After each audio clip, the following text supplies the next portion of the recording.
Shalom saudaraku yang kekasih di dalam Tuhan kita Yesus Kristus. Selamat pagi, semangat pagi. Mari kita sambut berkat Allah di hari yang baru ini dengan penuh sukacita. Kita akan mengikuti ibadah renungan pagi kita di pagi hari ini.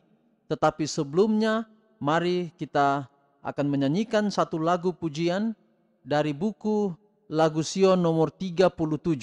Lagu Sion nomor 37, Waktu Pagi Ya Tuhanku.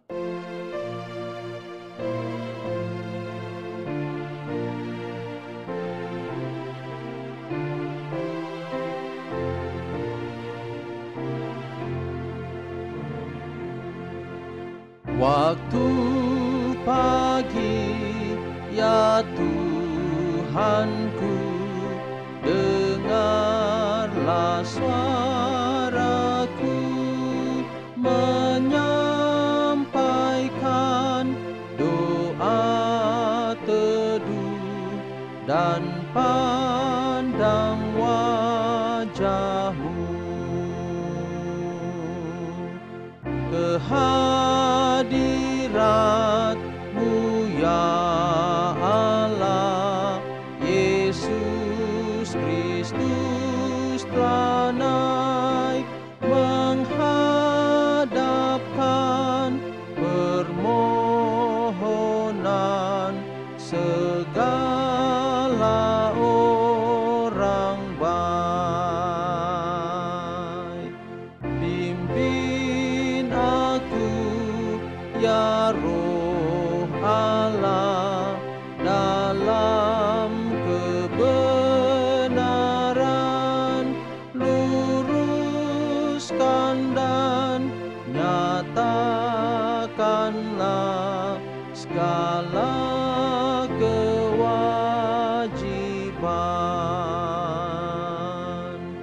Yang kasih dan takut Tuhan beroleh rahmat-Nya, diberikannya perlindungan dalam pimpinannya. Mari kita berdoa. Ya Tuhan Allah Bapa kami di dalam kerajaan sorga, terima kasih untuk perlindungan Tuhan yang ajaib sepanjang malam dalam tidur kami, hingga kami boleh bangun di pagi hari ini dengan penuh sukacita. Kami akan mengikuti ibadah pada saat ini. Biarlah Tuhan, ibadah ini telah ditabiskan di dalam nama Bapa, Anak dan Roh Kudus, yaitu di dalam nama Tuhan Yesus Kristus. Ibadah ini dapat menjadi bau harum di hadapan hadirat Tuhan dan dapat mendatangkan berkat dalam kehidupan kami. Kami siap mendengarkan pekabaran firman-Mu. Biarlah firman Tuhan dapat menguduskan kami.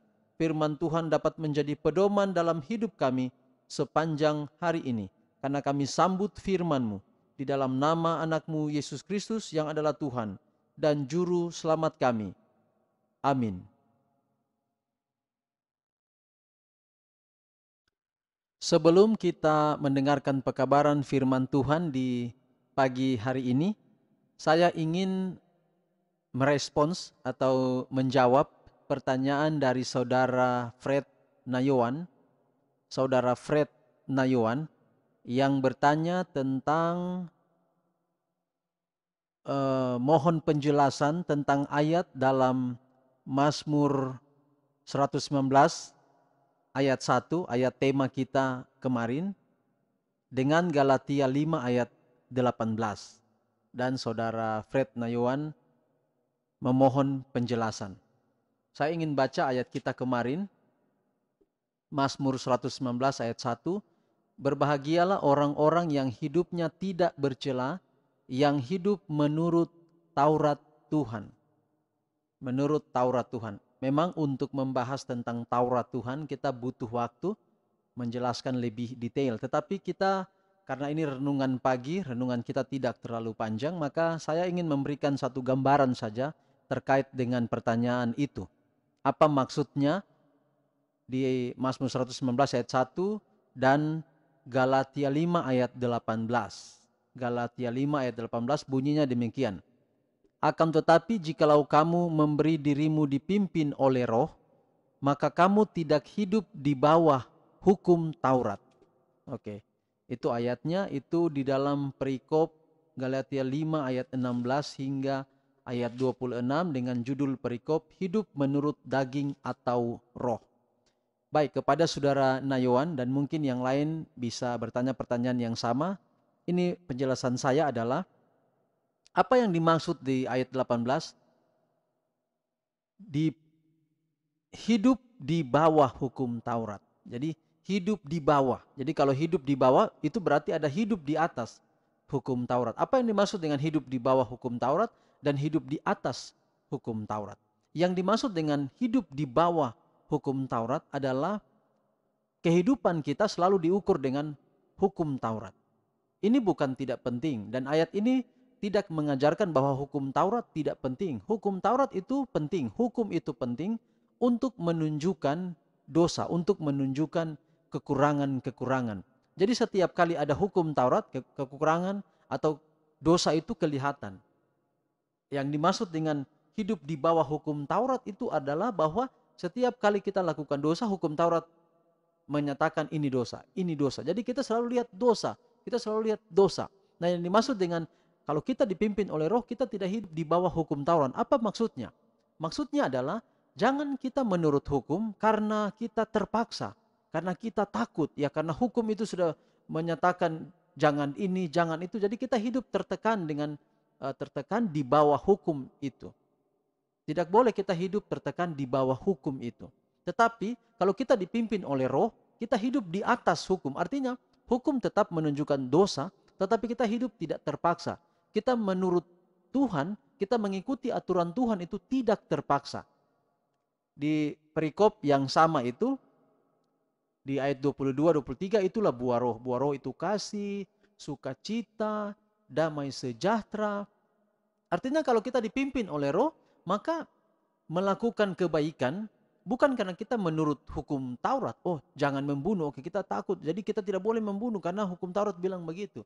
Tetapi jangan membunuh itu menjadi sikap setiap orang yang dipimpin oleh roh. Jadi tidak tertekan melakukan ini karena hukum Taurat. Tapi memang otomatis kalau kita memiliki roh di dalam diri kita, kita dipimpin oleh roh, otomatis sikap kita, tabiat kita adalah tabiat yang penuh kasih, penuh sukacita, damai sejahtera, kesabaran, kemurahan, dan sebagainya dalam Galatia 5 ayat 22 dan 23 yang kita sebut dengan buah-buah roh. Tetapi tidak pernah mengabaikan hukum Taurat. Hukum Taurat itu penting karena dengan hukum Taurat itu orang dapat mengenal, oh iya ini dosa. Tetapi janganlah kita hidup, kita melakukan kebaikan karena kita ditekan oleh hukum Taurat itu. Tetapi baiklah kita didukung, motivasi kita adalah karena kita mencintai Tuhan. Karena apabila engkau mengasihi aku, engkau akan menuruti akan perintah-perintahku. Yohanes 14 ayat 15. Ya, jikalau kamu mengasihi aku, kamu akan menuruti segala perintahku. Jadi menuruti perintah Tuhan, menuruti hukum Taurat yang disebutkan dalam perjanjian lama itu tidak boleh terpaksa. Harus dengan kerelaan dan itu menjadi sifat kita, tabiat kita. Tidak lagi karena kita hanya melihat pada hukum itu sendiri.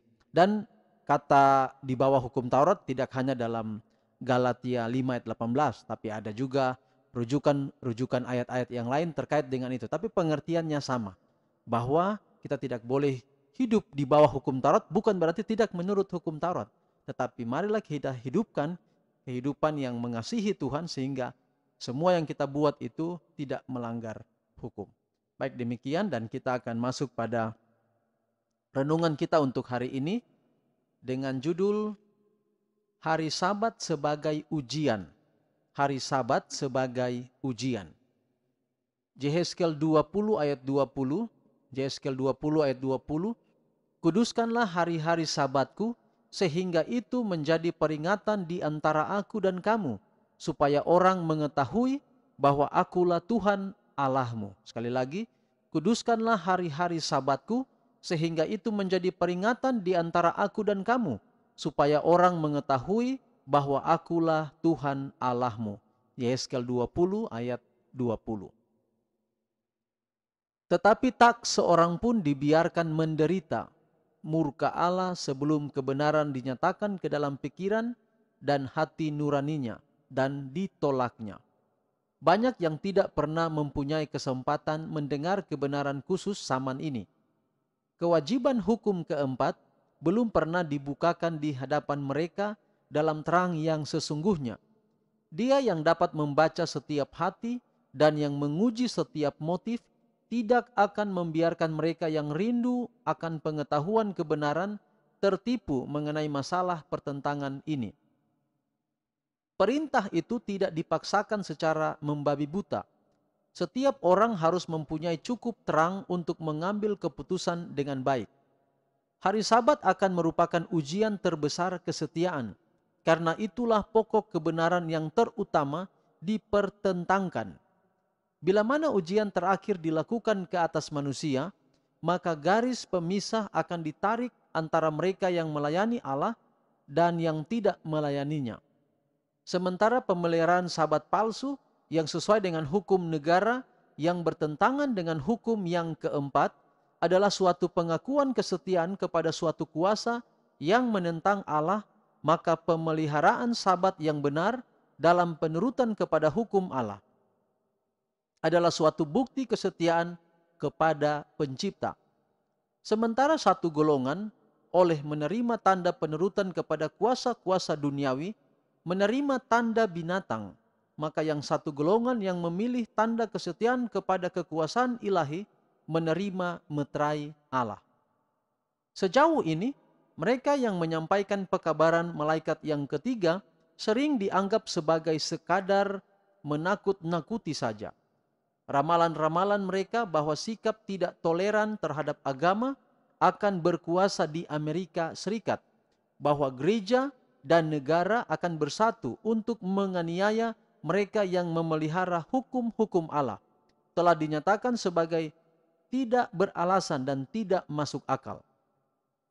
Telah dinyatakan dengan meyakinkan bahwa negara ini tidak akan pernah menjadi sesuatu yang lain selain daripada tetap seperti yang sudah-sudah. Pembela kebebasan beragama. Tetapi sementara masalah pemaksaan pemeliharaan hari Sabat yang palsu menghangat secara luas, peristiwa yang begitu lama diragukan dan tidak dipercayai tampaknya sedang mendekat. Dan pekabaran malaikat yang ketiga akan memberikan suatu pengaruh yang tidak bisa terjadi sebelumnya. Pada setiap generasi, Allah telah mengirim hamba-hambanya untuk menegur dosa, baik di luar maupun di dalam gereja. Tetapi orang-orang ingin perkara-perkara yang menyenangkan, yang disampaikan kepada mereka, dan kebenaran yang murni, dan yang tidak dipoles, tidak berterima kepada mereka. Saudaraku yang kekasih, mungkin pelajaran kita dari apa yang tadi saya sampaikan, bagi kita masih merasa kurang jelas. Tetapi mungkin akan ada waktu kita memperjelas maksud daripada hari Sabat sebagai ujian. Tetapi yang dapat saya simpulkan dari pelajaran kita pada pagi hari ini adalah bahwa di dalam 10 hukum, ada hukum keempat yang mengatakan ingatlah dan kuduskanlah hari Sabat. Nah, mengenai bagian ini atau hukum keempat ini menjadi satu perdebatan teologi. Dan ini perdebatan teologi yang tidak pernah berakhir. Banyak orang mengatakan bahwa Sabat itu telah dipalangkan dan lain sebagainya. Artinya bahwa kalau kita mengatakan Sabat telah dipalangkan, itu sama dengan hukum keempat itu telah dipalangkan. Itu sama dengan Yakobus 2 ayat 10 kemarin kita baca, Yakobus 2 ayat 10, kalau engkau menuruti hukum itu yang lain lalu mengabaikan salah satunya, berarti sama dengan tidak mengikuti semuanya. Itu berarti kalau katakan bahwa hukum keempat telah dipalangkan, sama dengan seluruh hukum dipalangkan. Dan itu perdebatan yang kadang-kadang tidak pernah usai atau tidak pernah habis. Tetapi dalam renungan kita di pagi hari ini adalah bahwa hari Sabat itu akan menjadi satu ujian. Mengapa demikian? Sabat itu terdapat di dalam 10 hukum. Dan kalau kita meneliti atau kita mencermati baik-baik, hukum keempat itu punya keterangan. Dalam Keluaran pasal 20 ayat 8. Keluaran 20 ayat 8. Pada ayat 9 tidak langsung masuk pada hukum yang kelima. Tetapi pada ayat berikutnya ada keterangan-keterangan terkait hukum keempat. Dan kalau kita mau bandingkan, maka hukum keempat inilah yang memiliki begitu panjang keterangan. Di hukum keempat ya, di dalam Keluaran pasal 8 sampai Keluaran pasal 11. Ini memiliki panjang sekali keterangan. Mengapa keterangan? Dan kalau keterangan kita perhatikan di ayat 8 katakan, ingatlah dan kuduskanlah hari Sabat. Lalu ayat 9 dia mulai dengan keterangan ini. 6 hari lamanya engkau akan bekerja dan melakukan segala pekerjaanmu. Lalu kemudian di ayat 10, tetapi hari ketujuh adalah hari Sabat Tuhan Allahmu. Maka janganlah melakukan sesuatu pekerjaan. Lalu kemudian ayat 11, sebab 6 hari lamanya Tuhan menjadikan langit dan bumi. Jadi, hukum keempat memberikan keterangan, ingatlah dan kuduskanlah hari Sabat. Kenapa ingat? Nah, di ayat 9 dan ayat 9 sampai ayat 11 menjelaskan itu. Karena hari lain kita kerja, hari ketujuh berhenti. Kenapa harus berhenti? Di ayat 11 mengatakan bahwa Tuhan ciptakan 6 hari, kemudian di hari ketujuh dia berhenti. Jadi kenapa ingatlah dan kuduskan hari Sabat? Karena Allah berhenti. Jadi ini ada kaitan antara hari Sabat dengan penciptaan. Baik, mungkin sampai di sini saya menjelaskan ini, tetapi nanti detail kalau ada yang ingin penjelasan kita akan jelaskan lebih jauh terkait itu. Tapi sebagai kesimpulan dan panggilan kepada kita untuk saat ini adalah bahwa sesuai dengan judul renungan kita pada saat ini, hari Sabat sebagai ujian. Mengapa kita perlu berhenti pada hari Sabat? Karena kita tidak boleh bekerja sepanjang minggu itu 7 hari kita kerja. Tuhan menyediakan hari Sabat 1 hari saja, tidak banyak hari, 1 hari. Agar kita bergantung kepada Tuhan. Kalau kita kerja sepanjang minggu 7 hari kita kerja tanpa kita bergantung kepada Tuhan, maka apalah artinya hidup kita? Kenapa 1 hari disendirikan 1 hari saudara, mulai sore hari Jumat sampai sore hari Sabtu. Ya, kenapa saya bilang Jumat artinya masuk di hari Sabtu? Kenapa saya katakan Sabat itu hari Sabtu? Karena berdasarkan urutan hari di Alkitab, Ehad itu hari pertama atau minggu, hari terjemahan kalender kita. Itu Ehad, Yom Ehad, Wayahi Ereb, Wayahi Boger, Yom Ehad. Ehad itu urutan, bukan nama hari, itu urutan hari. Dan sampai kepada ketujuh. Ketujuh itu urutan ketujuh. Dan Allah berhenti pada hari ketujuh. Dan itu jatuh pada hari Sabtu. Dan ini banyak sekali perdebatan tentang ini. Oh, semua hari itu kan sama dan lain sebagainya. Kita tidak bahas di sini di bagian itu. Tetapi panggilan saya adalah harus ada hari perhentian dalam hidup kita. Agar dengan demikian Allah dimuliakan di dalam segala kehidupan kita. Artinya bahwa ketika kita berhenti pada hari Sabat, kita menyatakan diri kita bergantung kepada Tuhan. Tuhan memberkati kita di pagi hari ini di dalam nama Yesus. Amin. Mari kita berdoa. Ya Tuhan Allah Bapa kami dalam sorga, terima kasih banyak Tuhan untuk berkat Allah yang ajaib dalam kehidupan kami. Di pagi hari ini kami telah mendengarkan pekabaran firman Tuhan. Biarlah pekabaran firman Tuhan ini boleh menjadi berkat di dalam kehidupan kami. Mungkin masih banyak pertanyaan di benak kami yang kami rindu ingin tahu. Tapi kalau kami benar-benar jujur mau datang kepada firman-Mu, tanpa melihat latar belakang kami, dari mana kami berada, tetapi kami serahkan hidup kami pada tuntunan kuasa Roh Kudus, maka mutiara kebenaran yang tersembunyi di dalam Alkitab itu akan kami dapatkan dan itu menjadi berkat bagi kami. Hari ini pertanyaan pada diri kami, apakah kami mengkhususkan satu hari untuk Tuhan sebagai hari di mana kita bergantung kepada Tuhan. Dan hari itu telah ditetapkan oleh Tuhan pada setiap akhir dari minggu berjalan itu. Tapi kadang-kadang kami mau ikut pikiran kami mau ikut kebiasaan dunia menetapkan hari yang lain yang dapat dituruti oleh kebanyakan orang. Tapi apakah kami mau menurut diri kami atau menurut Tuhan? Itulah keputusan kami pada saat ini adalah kami ingin mau menurut Tuhan. Kami ingin menyucikan hari Sabat. Bantu kami Tuhan agar kami boleh belajar terus firman Tuhan ini. Suatu saat hari Sabat ini akan menjadi satu ujian. Apakah kami mau tunduk pada Sabat yang Tuhan ciptakan, yang identitasnya adalah Allah pencipta, atau kami menyembah hari Sabat yang lain, yang di balik semuanya itu adalah setan juga menyatakan dirinya sebagai pencipta langit dan bumi, laut dan segala isinya. Pilihan ada pada kami, tapi Roh Kudus menolong kami agar supaya kami dapat menentukan pilihan yang terbaik dalam hidup kami. Pimpin kami sepanjang hari ini Tuhan dalam semua aktivitas kami. Terima kasih untuk Pendeta Edson Repasi yang istrinya telah Tuhan pimpin untuk melahirkan dengan baik pada tadi malam, melahirkan seorang anak perempuan. Tuhan berkati proses yang sudah berlangsung, Tuhan juga sudah berkati Mem dalam pemulihan pasca melahirkan. Sehingga Mem kuat, Mem sehat untuk kemuliaan, kepujian, kehormatan bagi nama Tuhan. Inilah doa kami, dimanapun kami berada, berkat keimamatan dari sorga menjadi bagian kami. Tuhan memberkati engkau dan melindungi engkau. Tuhan menyinari engkau dengan wajahnya dan memberi engkau kasih karunia. Tuhan menghadapkan wajahnya kepadamu dan memberi engkau damai sejahtera. Dalam nama Yesus kami berdoa. Amin.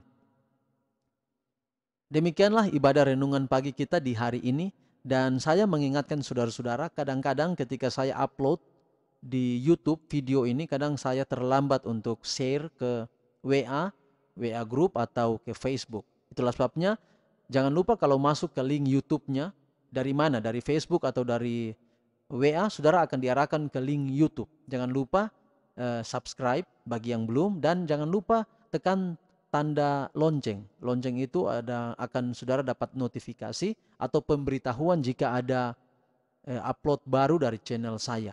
Jadi setiap renungan pagi tanpa saya share, saudara dapatkan sendiri langsung di handphone saudara-saudara. Jadi jangan lupa tekan tombol loncengnya, dan bagi yang belum subscribe jangan lupa tekan atau klik di tombol subscribe. Tuhan memberkati kita semua. Selamat pagi, semangat pagi, selamat beraktivitas, sambutlah berkat Allah sepanjang hari ini. Shalom.